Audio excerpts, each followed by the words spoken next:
everyone. It's James and Joyce here. We are looking at the 6 sacred stones in regenerative agriculture. The first stone was dealing with the sacredness of water. The second stone was holding soil sacred. In this series, we will do the third stone, reconnecting with the microbes. As I've said, my name is James Skeet. I am of the Dene people. My clan is Red Cheek, Jetlashi, born of Leaning Tower. My name is Joyce Skeet. I'm originally from Pennsylvania. That's where I grew up until I moved out to the Southwest when I graduated from college. The Southwest has been my home ever since. I grew up on a farm, and so reconnecting in this way, in a little bit different way, a more spiritual way with the soil has been a real neat journey for me. So in this series, we'll attempt to define and secure principles into the sort of a cohesive pillars called 6 sacred stones. The stones, to many of our indigenous people, hold very levels of power and sacredness. In order for us to really migrate into understanding these principles, we have to look at all things as being sacred and holding power. Our land here, our soil, is very bacteria-driven, and it's usually the first succession of plants that are growing. And these first succession of plants are usually fast-growing weeds. But it's very interesting about the first succession of those plants. It is highly nutritional, much more than the produce that we eat. So we'll see a lot of thistles, Russian thistles. We'll see what we call tumbleweeds. It's interesting to note that in the New World, in comparison to the European, we didn't have a lot of weeds in this country. We had a lot of different kinds of plants. The European shift happened in just basically 2 centuries because agriculture needed to be industrialized. It was to support the industrialization, the machinery, the mechanics of people so that it can push the broader economy. What's really interesting is that market pressure really forces policies to change and perspectives of governments to change. Like I said, in 2 centuries, agriculture stopped being a biological human connection with the soil. And then it moved towards intense fossil fuel energy intensive systems that is highly dependent on mechanical and chemical intervention. This consequently detached human beings from the connectedness to the soil and where foods came from. So it kind of severed those ties. Everything became units. Animals became units. A lot of things became very fragmented. This intervention brought a simplification of amending soil, which we now call nitrogen, phosphorus, and potassium, NPK, by a reductionist model that reduced soil to a very static storage bin type of mentality. Charles Kellogg laid the foundation of sort of a modern industrial balance sheet theory. He knew that crops remove nutrients from the soil.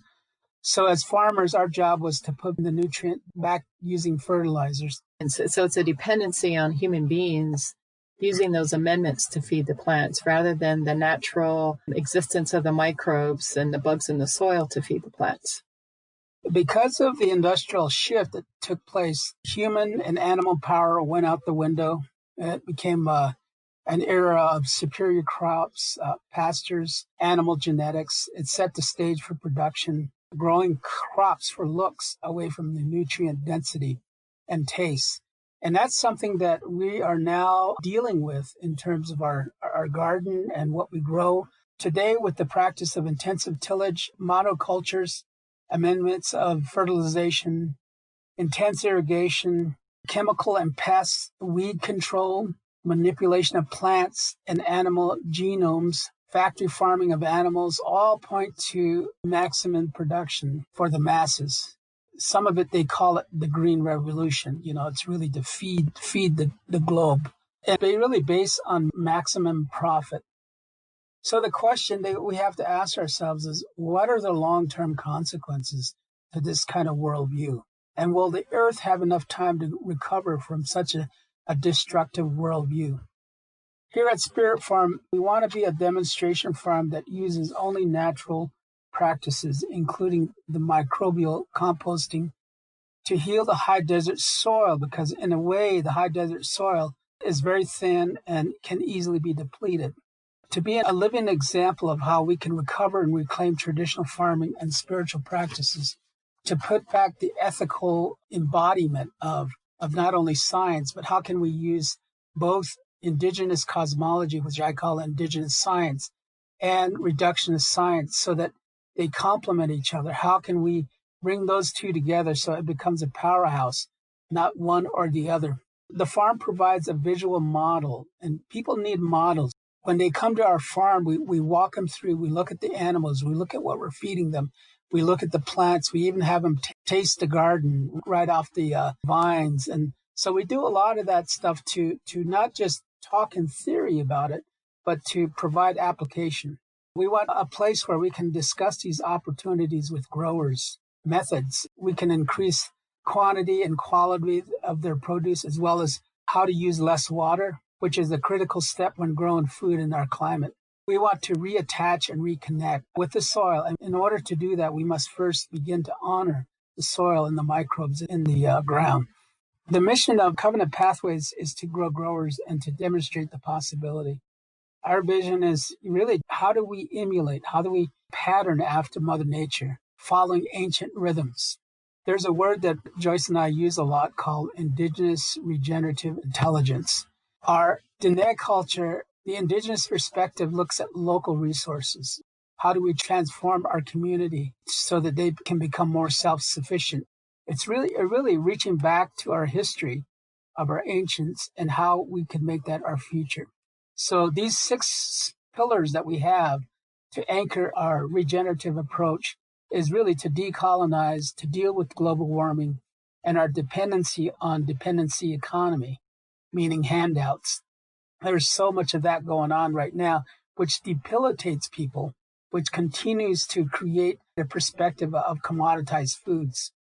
The intelligence is to use indigenous systems, biological systems, cosmological systems that are secular, not linear, move away from just reductionist thinking. By looking at the small parts, drilling down, you're not going to see the bigger picture. So indigenous perspective is going to be about kinship. How do we develop kinship again? Because when we stop farming is when we stop having those relationships with our neighbors, needing their help, needing to exchange, to barter things with them. In a way, what we're trying to do is mimic the fungi does, is it reaches out to other plants. It creates storage systems for water. It communicates between plants. So in a way, we want to mimic that strategically, that fungal mycorrhizal perspective in terms of relationships. Joyce? There's so much that people are learning about how the microbes work together to increase the nutrients in the foods. In the soil, 2 of the microbes that are in a very much abundance are the bacteria and fungi. They break down the organic matter. They form soil aggregates to make passageways, to make the environment, air pockets for oxygen, for waterways. Bacteria and the fungi are really needed. They're very important. The first step in converting the nutrients in the soil to make them plant ready, because the nutrients in the soil, many of them are not ready for the plant. So that is the role for the microbes. The fungi also has a special role of transporting water and nutrients to the plants. It's a communication network that's taking place within the soil between the fungi. And it's amazing as you learn more about the fungi, how long their strands can be. And just imagine when we start digging, we start interrupting those communication zones of fungi strands in the ground. In regards to these microbes, many of them lay their lives down so that we can have the foods, so the plants can do the uptake in terms of nutrients. But if you don't have those air pockets that Joyce had mentioned, the air in the soil where water can penetrate and hold itself there, what you have is a lot of compaction. And in the Southwest and other places, when you have soil that is very compact, when it rains, we get the monsoon rains in the early fall up into late summer. We have what we call the male rains, which is very heavy. But when you have compacted soil, water can't penetrate that soil in order for it to create the microbes. And if it just leaches through quickly without slowing down, without organic matter, what you have is no place for those microbes to duplicate and to provide the nutrients for the roots. Two other microbes are the protozoas and nematodes. And oftentimes when people hear nematode, they think, oh, a bad microbe. Well, only 1 out of 4 or 5 species of nematodes is bad. And if you have healthy soil, those bad nematodes do not exist. While each species of the protozoa and nematodes have a particular function, they have one thing that they all have in common, and that is to perform the very important and final step in converting the nutrients to be plant ready. They actually eat the bacteria and fungi who've already started that breaking down process. And so as they're eating it, now they are doing that final conversion process, and the end result is found in their poop, which is now full of nutrients and ready for the plant to absorb. And the one thing that we are missing in our indigenous communities is words that define and depict, because the Navajo language is very, very descriptive. So as we describe a lot of these nematodes, fungi, protozoas, all these different bacteria, what we're doing is we're describing them in our own language. Language is sort of like another appendage, another hand on how we handle things and how we make things that are outside become a part of us. As the same way with that reconnection with the clans and the systems that are already intact from a cosmological perspective. So what we're doing is we're incorporating, as we define a lot of these microbes, we're reconnecting people back into understanding that if you take a handful of good compost, it has the same population as what is on the earth in terms of human beings. And each microbe plays a very important part in this process. And if one type of microbe is missing, then the nutrient cycle, which we will talk about in a little bit, is not operating at its full potential. On our farm, we are currently comparing the microbial soil biomass with the nutrient density, and we are finding that as the soil biomass of the microbes increases, the nutrients in our foods is also increasing. So one of the things that we really stress in our indigenous cosmology, our ceremonies, our perspective, is really what we mean by honoring. When we honor things, we, as human beings, we are reconnecting. Grandma and my mom used to be very much accustomed to talking to plants or talking about the soil. There are many types of cycles that take place all around us, and one of the most familiar ones is the oxygen-carbon dioxide cycle, where humans and animals breathe in the oxygen made by plants and breathe out carbon dioxide the plants need and absorb through their leaves, and the cycle continues. Well, in the soil, there is a nutrient cycle that takes place between the plant and microbes. The plant roots release a substance referred to as an exudate. It is full of sugars and carbohydrates, and it is the ultimate favorite food of the microbes. The exudate draws the bacteria and fungi microbes to the plant roots. Other microbes in the soil want to eat too, like the nematodes and the protozoas, and one of their favorite foods are the bacteria and fungi. So the protozoas and nematodes are chomping on a lot of bacteria and fungi now, and now they have to poop. And this poop is the one that is so full of nutrients. And the nutrients the plant needs and the roots absorb these nutrients to feed the plant. And the cycle continues on like this. So one of the things that we try to do is create an environment that can duplicate the microbes. And that's one of the reasons why we talk a little bit about composting and the use of compost instead of the use of fertilizers. So when you use fertilizers, it's kind of a salt base. And if you put enough in there, it'll eventually, your soil will become saline. But the fertilizers is something that's man-made. It's not organically, how would you say, it's not natural in a sense that, but when you start working with the microbes, you're creating this thermal composting bin, or the Johnson Sue bin, named after Dr. Johnson and his wife Sue. The thermal bin heats up, and we have a formula that we use according to some of the training that we've gotten from Elaine Ingeman. What we have to have in our soil is that bacteria-fungal ratio. We've been able to look at the microscope, look at what's going on, what activities is taking place. Because we have such a thin layer of topsoil here in the Southwest, we do all we can to amend, put carbon in there, put straw, woody materials, things that even plants that when they die, they release a lot of nitrogen in the soil.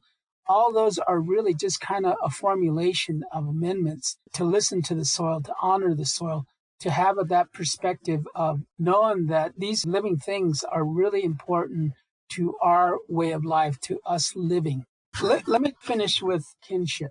When Joyce and I go around teaching workshops, we show puppet shows, different descriptions of the different microbial activity and what happens. And one of the things that always comes out and seems to struck a nerve with indigenous people is that we are no longer kinship to one another. Because of their perspective of communal base, of having a one mind, that's something that is so important. So one of the things I talk about is when we stop farming is when we stop needing one another and reaching out to one another. Everybody's in their pickup trucks. They go into town, they buy food there, and then they come back. They have no attachment to food, where it comes from. But on our farm, you'll see that we butcher a lot of our animals. We create the produce out of our gardens. We use a lot of the waste products from our farm to go back into the compost. So what happens in that relationship is that the microbiome that's in that soil is also in our gut. And one of the things that people are finding out more and more as science does reductions thinking about the microbiome is that they realize that what's missing in indigenous foods and indigenous microbiome is the omega-3s. It's really missing because that used to be lambs that we eat, the sheep that we eat. We have moved into omega-6s, which creates the inflammation, creates a lot of cancer, diabetes, hypertension, all these different things that seems to crop up from having pre-colonized foods to now industrial foods, commoditized foods. And so we're really reeling from that. So that reconnection is really important, and it has to begin with the soil. We can't say that enough. It has to begin with nutrient-dense soil. It's not so much about the seeds. It's about the soil. So the next sacred stone is going to be honoring the microbes, and we will dig deeper into how do we coexist with them and how do we honor them. And we want to thank you for joining us in this 6 Sacred Stones, Regenerative Agriculture, Reconnecting with the Microbes.